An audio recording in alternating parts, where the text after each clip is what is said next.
But I also don't know that I would have it any other way because we're at this place where we're trying to do things that are meaningful to us, Right. and connect with us and connect with help people and just to whatever extent we can. And speaking of that, the podcast is called "What's in Your Bag." Yep. Yep. And what inspired that? Yeah. Because everybody's got a bunch in their bag, but what inspired that? Yeah. I feel like, shout out to you, man. You got I feel like you're cultured, you know what I mean? So I got to respect that. 'Cause I feel like a lot of people, in basketball, I started, it was kind of like people will be like, oh, well, what's in your bag? Like if somebody has like a bunch of moves that they can do between the legs and step back, his bag is deep. So it's like a sports thing, you know what I mean? Like how creative are you on the court?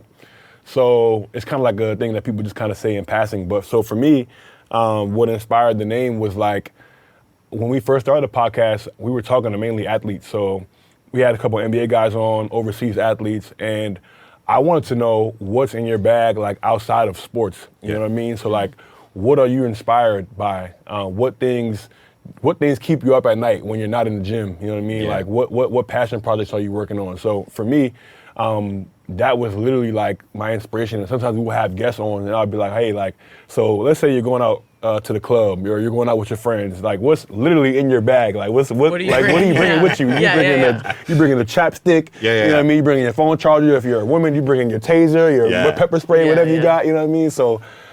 Bring a Glock. No, literally, whatever. So there's like a literal sense to it, but then also like all the plays on it. Right. It was more so just like what are you into outside of basketball? Because I feel like people look at us as just athletes. You know what I mean? And I think especially at the NBA level or at the professional level, it's almost looked at as a negative thing if you into other things, because they say, oh well.